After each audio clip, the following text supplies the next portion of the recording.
இந்த கேள்வி வந்து 2024 MCQ 50வது ஏற்கனவே எங்களுக்கு வந்திருக்கு. 2011 MCQ 50வது திருப்பி அடைக்கன் 2 கேள்வியும் ஒரே விதமான கேள்விதான்.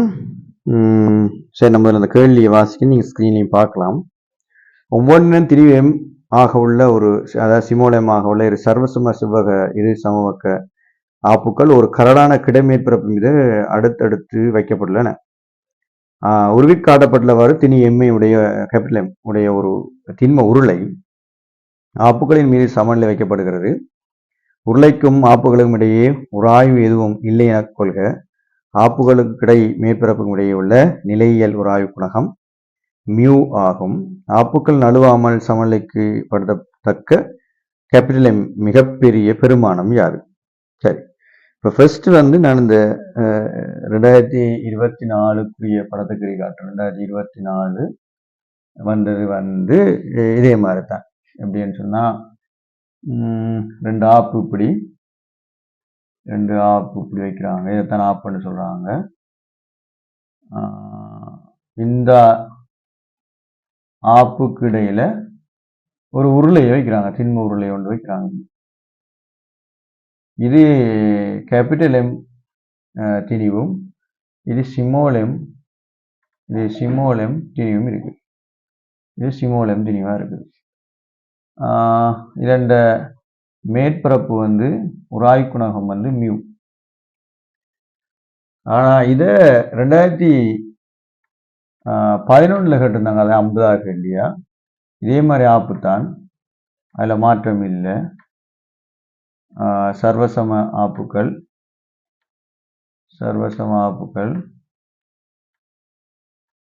இதுதானே அதுல வச்சவங்க ஒரு சதுரமுகி குற்றி ஒன்று வச்சவங்க. அப்படி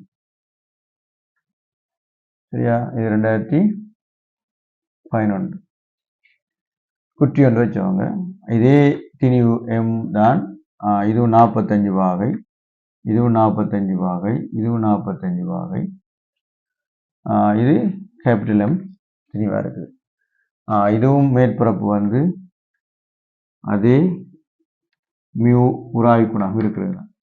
கேட்ட கேள்வி தான், இந்த பெருமதி எவ்வளவுக்கு வச்சா இந்த 2 ஆப்பும் விலகாம அப்படியே இருக்கும், என்ன பெருமதி என்று. சரியா? சரி, நம்ம முதல்ல இதுல தொழிற்படுற விசைகளை முதல்ல குறிப்போம். நான் மையத்திலிருந்து எவ்வளவு எம்ஜியாக கீழே தொழிற்படும். அதாவது கேபிட்டல் எம் எம்ஜி. இதுதானே கேபிட்டல் எம்ஜியாக கீழே தொழிற்படும். அது ஆண்டதில் வெளியுறேன் 2011. பிறகு இது ரெண்டும் தொடுகையில் இருக்கிறபடியால இதிலிருந்து ஒரு மறுதாக்கமும் தொழிற்படும். இப்ப நான் அதை ஆர் என்று போடுறேன். இதையும் ஆர், இதுவும் ஆர். இப்ப இங்கேயும் அந்த ஆர் ரிஃப்ளெக்ட் பண்ணும் வர இது வரும். சரிதானே? ரைட். அதுக்கப்புறம் இந்த குற்றியை பார்த்தோம்னா, குற்றியில ஆப்பை பார்த்தோம்னா, ஆப்புக்கு ஒரு எம்ஜி, அதாவது ஸ்மால் எம்ஜி இப்படி தொழிற்படும். அப்புறம் ஆப்பு ரெண்டும் இப்படித்தான் போக பார்க்கும். அப்ப இதை தடுக்குமெண்டா என்ன செய்யும்? இந்த திசையில எஃப் உராய்வு விசை தொழிற்படும். அதோட ஆப்பு இதோட இருக்கிறபடியால இதுல ஒரு எஸ் மருதாக்கம். நான் மருதாக்கம் இங்க ஆர் போட்டபடியே இங்க எஸ் வரும். சரியா? ரைட். இப்ப இதுல இருக்கிற கேள்வி இதுதான், இதோட சமப்படுத்தி எவ்வளவு வைக்கலாம்னு சொன்னா, அப்ப இதை நாங்க இந்த தொகுதியை இதோட சமப்படுத்தி எடுக்கணும். சரி, முதல்ல நான் என்ன செய்யறேன், இந்த திண்ம உருளைக்கு என்ன இந்த ஆரை நம்ம கண்டுபிடிக்கணும். இந்த ஆர் பிறகு எஸ் கண்டுபிடிக்கணும். அதுக்கப்புறம் எஃப்க்கு பிறகு சரியா. இந்த ஆர் என்ன பெருமதினு பார்க்கணும். அப்ப திண்ம உருளைக்கு நான் என்ன செய்யறேன், திண்ம உருளைக்கு மேல் நோக்கிய திசையில, அப்ப இது வர இஞ்சாலேண்டா இவையில அப்படித்தான் இருக்கும், திசையில இருக்கும். சின்ன உருளைக்கு மேல் நோக்கிய திசையில எஃப் சமணமே பார்ப்போம். அப்ப இந்த பக்கம் உண்டு, இந்த பக்கம் உண்டு. அப்ப இதுவும் 45, இதுவும் 45. சரியா? ரைட். இதுவும் 45, இது 45. அப்ப அப்படி பார்க்கும்போது என்ன நடக்க போகுது? 2. இப்ப 2R cos 45 கீழ்நோக்கு திசையில mg, capital M, g equal m into 0. அப்ப இதுல R எடுத்தவன் சொன்னா இது cos 45 வர்க்கமூலம் நீங்கள் 2. அப்ப பெருக்கணும் நீங்களா பெருக்கல கேபிட்டல் M கீழ் வர்க்கமூலம் 2 R வந்துச்சு. திருப்பி நாங்க என்ன செய்வோம்னு சொன்னா இந்த திசையில இங்கு ஆப்புக்கு நான் உராய்வு திசையிலேயே F7 மேல பாய்ச்சா இந்த தொகுதிக்கு வரும்.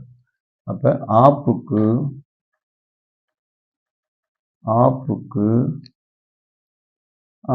இந்த திசையில F7 பாய்க்கிறேன்.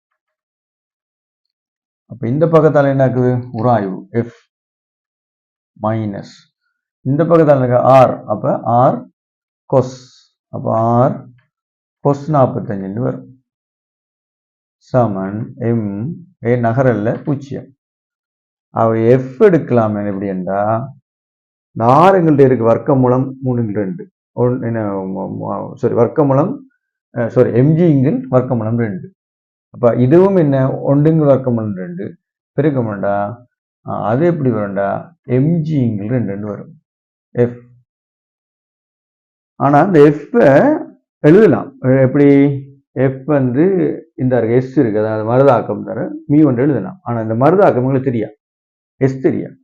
இப்ப S காண்றதுக்கு நான் மேல் நோக்கிய திசையில ஆப்புக்கு S கணிக்க போறேன். S நான் காண போறேன். மேல் நோக்கிய திசையில S திசையிலேயே F சமணமே பார்ப்போம். இப்போ மேல் நோக்கிய திசையில் என்ன போகுது? S சரி மைனஸ் கீழ்நோக்கி திசையில mg இருக்குது, இந்த இருக்குது. ஆறும் வரும், ஆறும் இங்கே தொழிற்படும். மைனஸ் R cos 45 சமன் m into 0. அப்ப நான் S எடுக்கலாம் எப்படி என்றா R cos 45 தான் ஏற்கனவே நாங்கள் பார்த்துனாங்க. mg இங்கில் 2 பார்த்துனாங்க. இதானே அங்கே போகுது. அப்போ mg இங்கில் 2ன்னு சொன்னா ஸ்மால் mg சக கேபிட்டல் mg இங்கில் 2. சரியானே? ரைட். ஓகே, கேபிட்டல் mg இங்கில் 2 தான் S. அப்ப நாங்க விடைக்கு சுருக்கி பார்ப்போம். இப்ப என்ன செய்வோம்? ஆப்புக்கு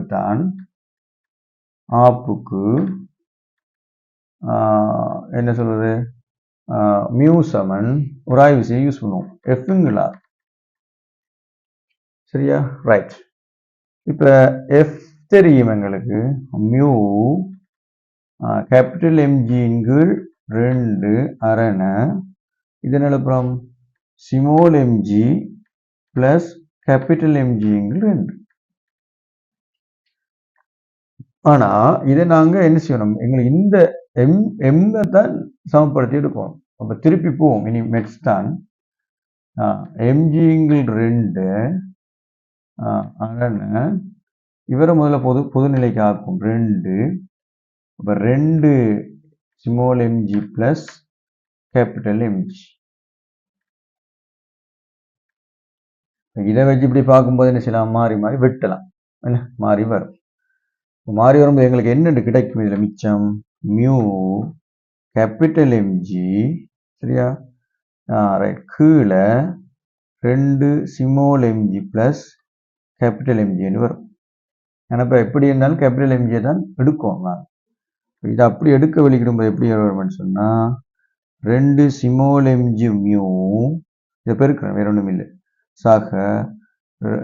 சக நேரடியாக கேபிட்டல் எம்ஜி மியூ சமன் கேபிட்டல் எம்ஜி.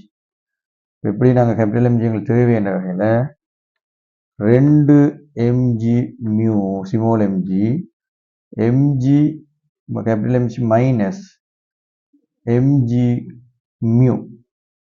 இப்போ நான் இந்த ஜி எல்லாம் போயிடும். போனால் எம் கேபிட்டல் எடுத்துட்டு இந்த 1 மைனஸ் மியூ வந்து வரும்.